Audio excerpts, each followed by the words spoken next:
अंध धृतराष्ट्र, पंडू नरेश आणि यमधर्माचा अवतार विदुर काका, हस्तनापूरचे मालक 3 शिवाजी गजमल दादा, 3 जण मालक. पण या तिघांपैकी आईनं दिसत असताना डोळ्याला पट्टी बांधली आणि लेकराच्या चुका झाकून टाकल्या.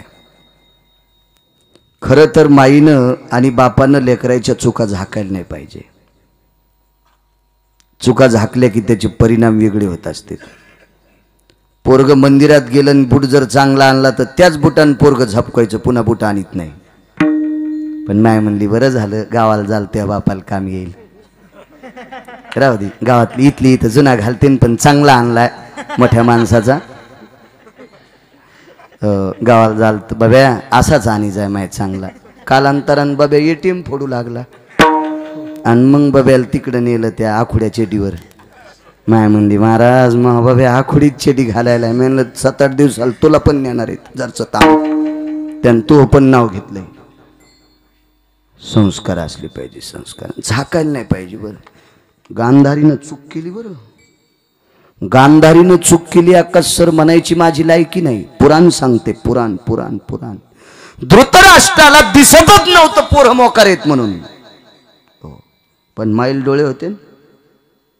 नाव माहित नाही तुमच्या मागचे, कालिदासची. आणशीरामजी आहेत का? हो माईक पड बोकांडी तुमच्या. हो या बाई याच्यानं. आणि पुन्हा रगील माणूस मयाशो कीर्तन कोणाचं ऐकायचं नाही. काय दुसऱ्या कीर्तनात काय गाणे असतात का? विठ्ठला विठ्ठला विठ्ठला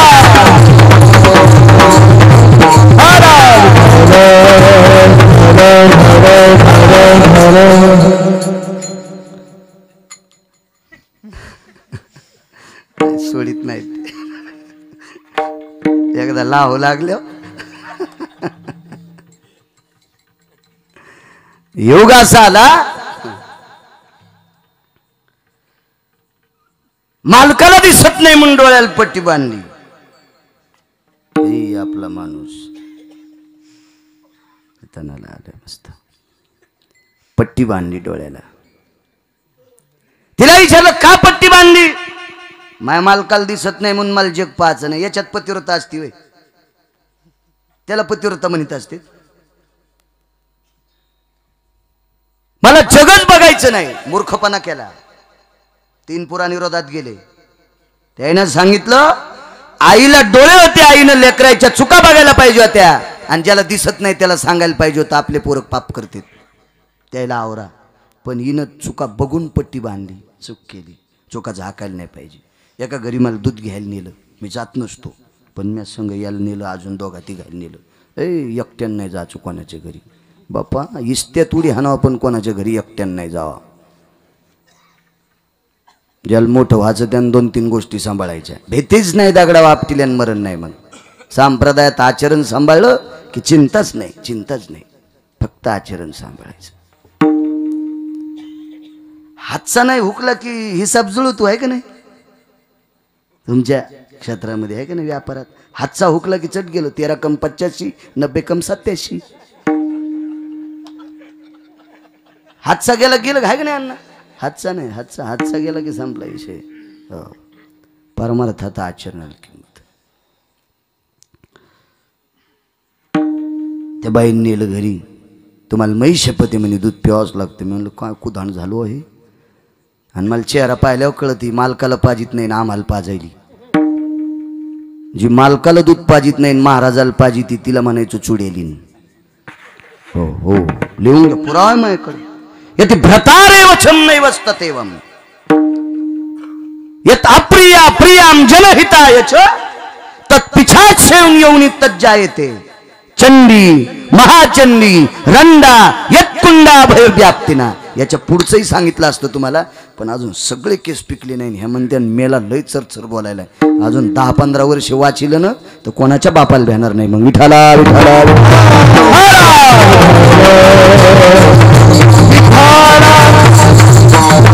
निलं घरी आम्हाला या म्हणे महाराज. झाकायला नाही पाहिजे, झाकल्यावर घाण होती. बरं आता महाराज घरी यायचे म्हणल्यावर शिवाजी बुवा त्या बाईनं असं झाडून काढलं, सडा टाकला, रांगोळ काढली आणि आम्ही जायच्या आधी 5च मिनिटानं कुत्र्यानं संडास केली रांगोळीवर. कोणाच्या कुत्र्यानं केली काय माहीत, पण केली. आता त्याच्यावर नाव थोडंच असतंय कोणाचं कुत्रे म्हणून.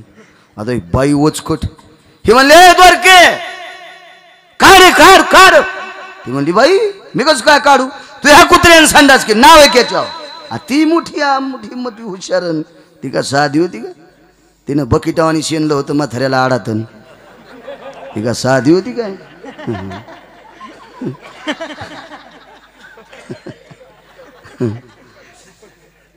म्हणजे मी नाही काढीत. मग मालक चालले देवाच्या दर्शनाला, तर मला जिनं दूध प्यायला बोलिलं ती काय म्हणती, अहो कुठं निघालात दर्शनाला, मग जा तवरक इतकी घाण काढा. तू काढणं, मी नवी साडी नेसली आणि ते म्हणला माझ्या अंगाव का धोतर नाही का. अशा काही काही काही काही भजनात पुढं आणि मालकाचं घोडं. भजन नाही केलं तरी चालेल पण मालकाला देव मानीचा. हो बाय म्हणते मेला आमच्यात नांगर फिरितो, तुम्ही बी नीट नाही राहा का. तुम्ही संध्याकाळी घरी येताना बुटाड हरपून येतात, त्या येड्या आहेत का तुम्हाला मालक म्हणायला.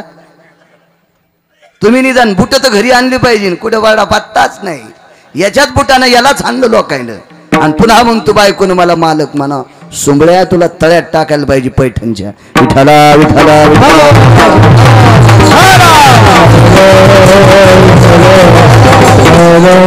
त्या बाईला वाटलं आता लग्नातला शालू नेसला, काय कुत्र्याची घाण काढाव, ती परसात गेली आणि टोपलं भर माती आणली त्याच्यावर टाकली.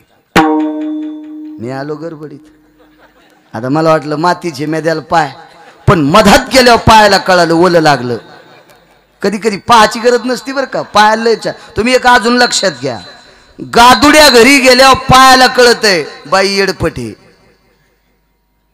पायालाच कळतंय बाई झाडून टायमाला काढीत नाही, इतकी पाय हुशार येतं. तुम्हाला एक सांगू का, डोळ्याला कळत नाही बूट आपला आहे का दुसऱ्याचा आहे, पण पायाला लगेच कळतंय. अरे लहान मोठा व्हायला आहे. डोळे नाहीत पाय हुशार असतात. एखादीच्या स्वयंपाक घरात गेल्यावर पाय चर्र चर्र वाजत येत, म्हणजे इतकं चिकटलोळ स्वयंपाक घर. आणि ती म्हणली मग नाव निर्मळा, साऱ्या फरशीला बुरा आला आणि तो नाव निर्मळा. हो घाला मला सोड्याच्या कारखान्यात निघून कर बटन चालू नाव निर्मळा हिचं. अरे वा.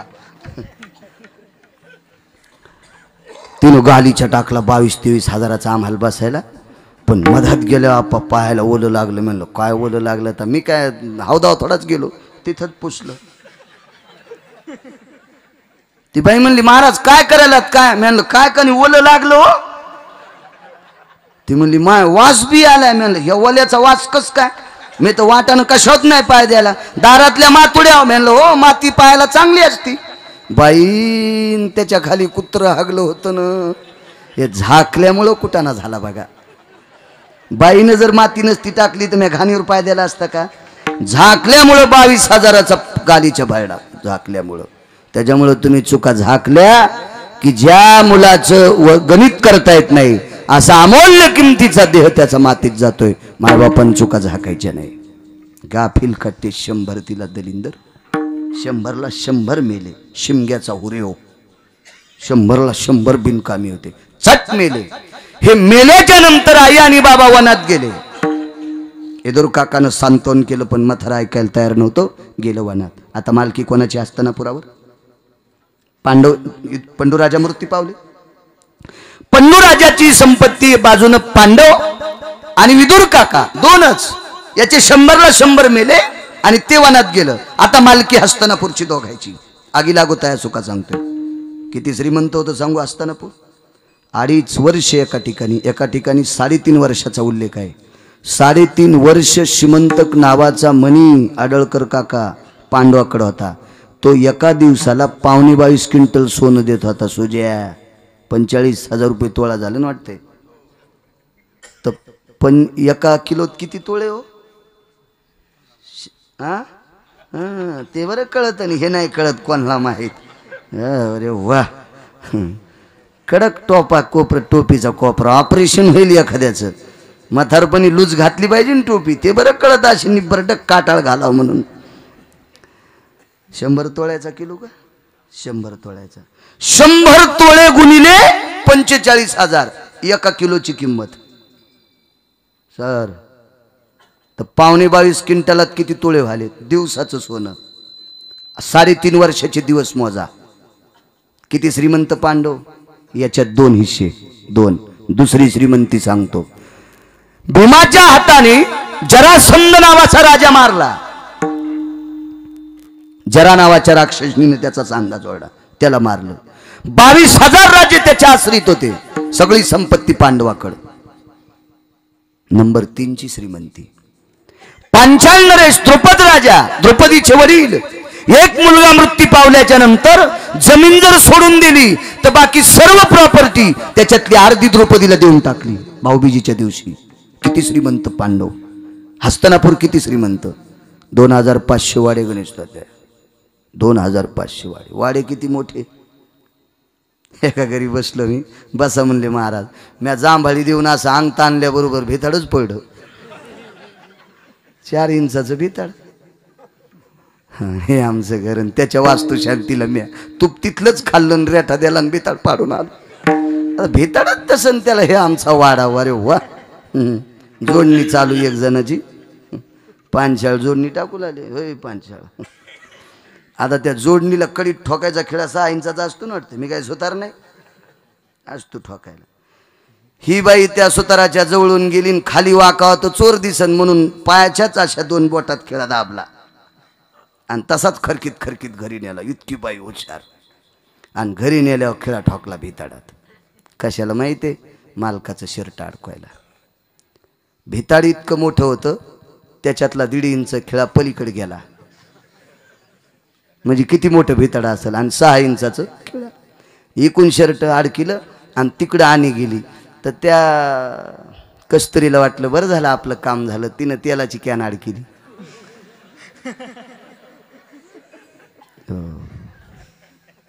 चतुरीचं पोरग तिच्या वाड्यात खेळायला. आणि ते वापस येऊन म्हणलं आई भाग्याच्या आईनं आपल्या खेळाला तेल अडकिलं. हिनं खेळा उपसून घेतला. तिचं तेल मोरीत. हे आपले घर आपले घर आपले घर आपले. गाडी चालायची बैलगाडी बितडावून. असे 2,500 वाडे. 2,000. कुंजरा भवस्थितम बलायम शुंडा दंडेन नैवस्तता यज्जायते सव्या अपसव्य यतो भवा तलाशु यत पारणी अंबरा नैवम शुंडा दंडेशु. याचा अर्थ काय. हत्ती दरुजात उभं राहिल्याच्या नंतर सव्य इकडं सोन फिरिली. अपसव्य इकडं सवेतला यत भासते अंबरा. त्यानं कोणीकडं सोन फिरिली तर चौकटीला सोन चिटकत नव्हती. दरुजा किती मोठा असेल बघा. दरुजा किती मोठा असेल. हे तर काय मेलेलं नाही ना. महाभारत काय आमच्या बापाची जागिरी थोडीची. ही तर मोठ्या लोकांनी लिहिले ना. इतके असे 2,500 वाडे. याच्यातले 1,250 वाडे विदुर काकाचे आणि 1,250 वाडे पांडवांचे. आगी लागू तया सुका सांगतोय. तिसरा पुरावा आहे. पांडव स्वराज्यावर बसल्याच्या नंतर एके दिवशी धर्माने आणि अर्जुनानं विदुर काकाला प्रणाम केला आणि सांगितलं काका आम्ही जिवंत आहेत तोपर्यंत तुमचा हस्तिनापूर वाटून घ्या. विदुर काकानं सांगितलं युवराज राजन पुतण्या जरी असेल तरी दिल्लीचा राजा आहे. हस्तिनापूरचा राजा आहे. ययानरा माझे राजा तो विशेष भूती जाण माझा. राजाश्रय ज्याला प्राप्त तो राजा आहे. राजा आहे तो राजा आहे. राजन विदुर आमच्या धर्मराजाला राजन म्हणायचे. युवराज जी काका मला नकोय वाटून नंतर घेतील. काका कालांतराने तुम्ही जाताल आम्ही जाताल. आमच्या पोराच्या पोटात जर पाप आलं तर तुमच्या मुलाला संपत्ती देणार नाही. नाही दिली तरी हरकत नाही पण मला वाटून घ्यायची नाही. थोडंसं अर्जुनाला थोडंसं दुःख वाटलं आणि अर्जुन त्या दुःखाच्या भरात एक शब्द बोलून गेले. काका निमूटपणे तुमचा अर्ध तुम्हाला घेऊन टाका. लोक आमच्या तोंडात माती घालतील असं आम्हाला करायचं नाही. तुम्ही तुमचा हिस्सा घेऊन टाका. विदुर काकानं सांगितलं अर्जुना तुझं माझ्यावर किती प्रेम आहे. तर मम वात्सल्याम पितृत्वा समस्वम तुम पितृत्वाम सहोदरः. पितृत्व म्हणजे बाप, सहोदर म्हणजे भाऊच ना, सहोदरी म्हणजे बहीण, सहोदर. माझ्या वडिलावर जितकं प्रेम माझं आहे तितकं वडिलाच्या भावावर म्हणजे काकावर माझं तितकं प्रेम आहे. पुनितो भयत्कारा कशाहून शक्य जगदानंद कंद पतये यत अनस्तो भव जलवोघाना. संकल्प सोडा. भगवान द्वारकाधीश कृष्ण परमात्म्याची शपथ घेऊन सांगतो, माझ्या बापावर जितकं प्रेम आहे, माझ्या आईवर जितकं प्रेम आहे, काका तुमच्यावर माझं तितकं प्रेम आहे. वा वा अर्जुना, मग वडिलावर जितकं प्रेम करतोस माझ्यावर, मग तुला कृष्णाची शपथ आहे, मला 12 वर्षाचं झोपडं करून दे. 12 वर्षाचं झोपडं. शेठजी झोपडं माहीत नसेल तुम्हाला, तुम्ही इकडचेच आहेत ना, असते माहीत. ते पुण्या मुंबईला माहीत नाही, आपल्याकडे झोपडे आहेतच. 12 वर्षाचं झोपडं. तर भीमानं प्रश्न केला, 1250 वाडे आहेत तुम्हाला, झोपड्यात कशा करता राहायचे? ते म्हणलं तुला त्याच्याहून करायचं काय? आता मी बोललो असं नाही बोलले, ते महामंत्री होते. हस्तनापूरचे विदुर काका महामंत्री होते, महामंत्री, पूर्ण देशाचे महामंत्री. सामान्य ताकद आहे कधी त्या काळातला महामंत्री.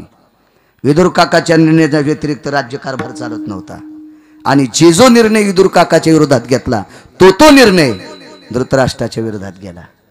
एवढे मोठे विदुर काका विद्वान होते. विदुर काका म्हणजे यमधर्माचा अवतार. मांडव्य ऋषीच्या शापामुळे, मुनिश्री मांडव्याच्या शापामुळे यमधर्माचं एक काम चुकलं आणि त्या चुकीच्या वर्तनामुळे मांडव्याचा शाप प्राप्त झाला आणि यमधर्म विदुराच्या अवतारात मृत्यू लोकात आला. त्यागाचं प्रतीक आहे विदुर काका, त्यागाचं प्रतीक. मला त्या झोपड्यात राहायचे म्हणे. भीमानं सांगितलं काका पण कारण काय ते नंतर कळेल तुला, मला राहायचे. मग कालांतरानं एके दिवशी महिना 2 महिने होऊन गेले झोपड्यात राहत असताना.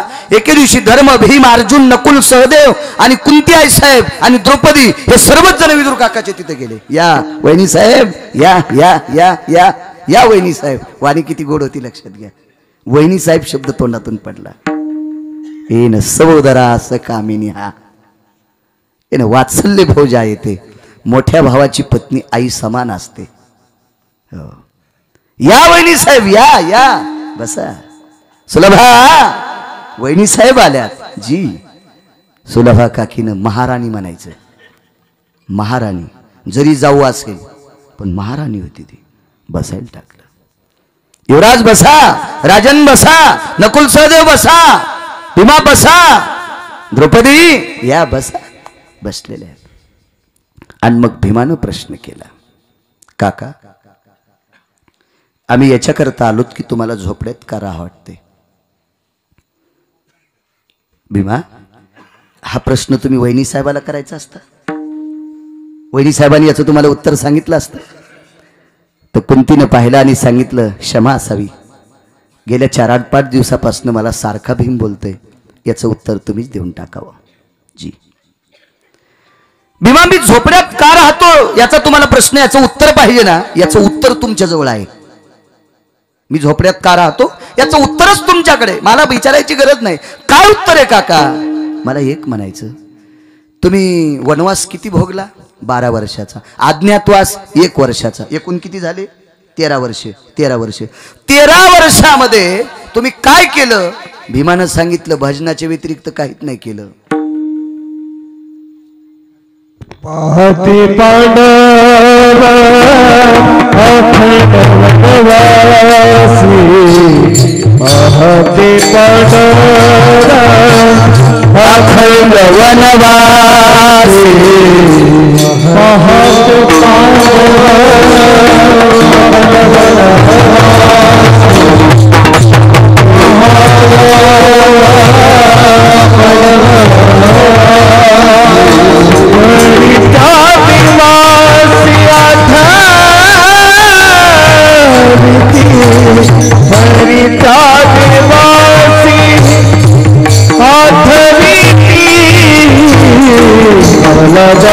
पिता हरि तुझा करी,